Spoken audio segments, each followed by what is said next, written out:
Hi everyone, it's Miss Duclos, and our story for library this week is Song and Dance Man by Karen Ackerman, illustrated by Stephen Gamble. And this is a Caldecott Medal winning story, which means it had the best pictures of the year that it was published.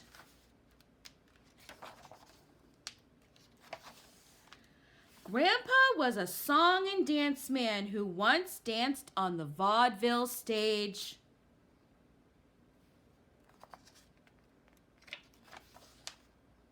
When we visit, he tells us about a time before people watched TV, back in the good old days, the song and dance days.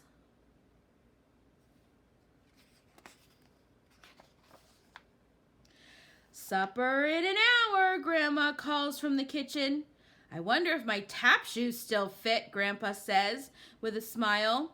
Then he turns on the light to the attic and we follow him up the steep wooden steps.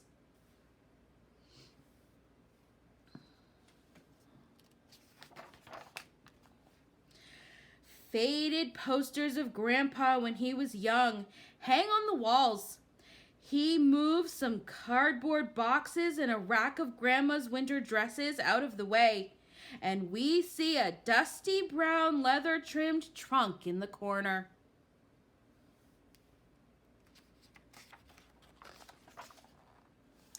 As soon as Grandpa opens it, the smell of cedar chips and old things saved fills the attic. Inside are his shoes with the silver half-moon taps on the toes and heels, bowler hats and top hats and vests with stripes and matching bow ties. We try on the hats and pretend we're dancing on the vaudeville stage, where the bright lights twinkle and the piano player nods his head along with the music.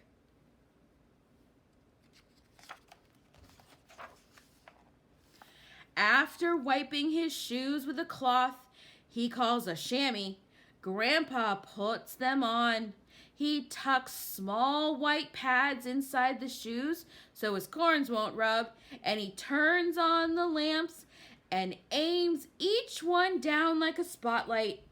He sprinkles a little powder on the floor, and it's showtime.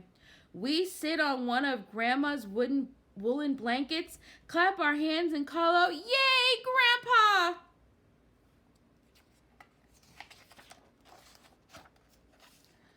The song and dance man begins to dance the old soft shoe. His feet move slowly at first, while his tap shoes make soft, slippery sounds like rain on a tin roof. We forget that it's Grandpa dancing, and all we can hear is the silvery tap of 2 feet, and all we can see is a song and dance man gliding across the vaudeville stage.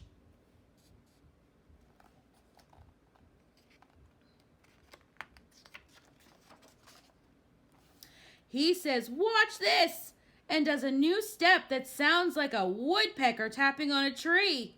Suddenly, his shoes move faster, and he begins to sing. His voice is as round and strong as a canyon echo, and his cheeks get rosy as he sings Yankee Doodle Boy, a song he knows from the good old days. There are too many dance steps and too many words in the song for us to remember, but the show is better than any show on TV. The song and dance man stops and leans forward with a wink. "What's that in your ear?" he asks, and he pulls a silver dollar out of somebody's hair.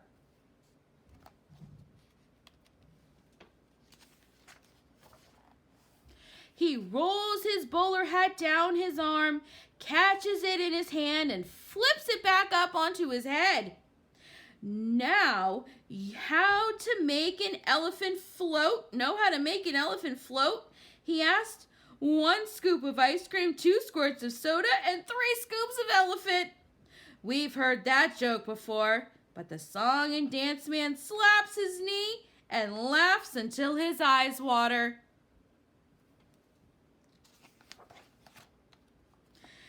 He tries to wipe them with a red hanky from his vest pocket, but the hanky just gets longer and longer as he pulls it out.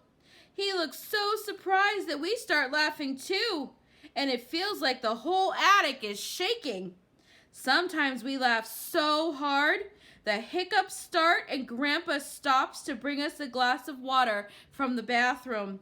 Drink slow and hold your breath, he says, or I'll have to scare you.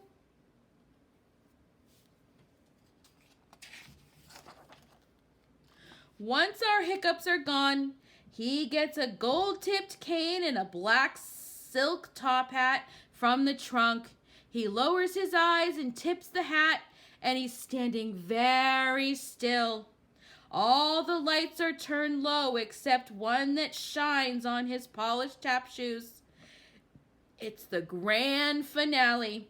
So the song and dance man takes a deep breath. He lifts the cane and holds it in both hands. Slowly he starts to tap. His shoes move faster and faster, and the sounds coming from them are too many to make with only 2 feet.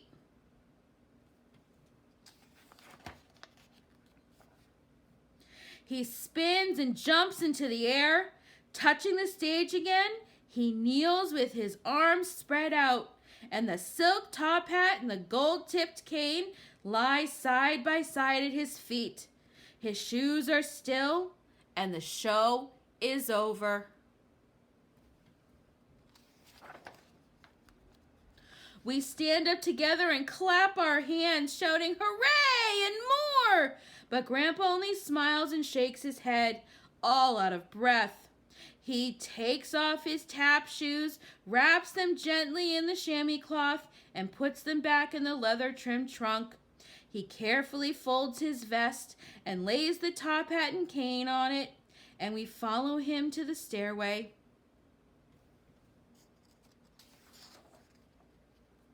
Grandpa holds on to the rail as we go down the steps. At the bottom, he hugs us, and we tell him we wish we could have seen him dance in the good old days, the song and dance days. He smiles and whispers that we wouldn't trade a million good old days for the days he spends with us. But as he turns off the attic light, Grandpa glances back up the stairs. We wonder how much he really misses that time on the vaudeville stage. He was a song and dance man. The end.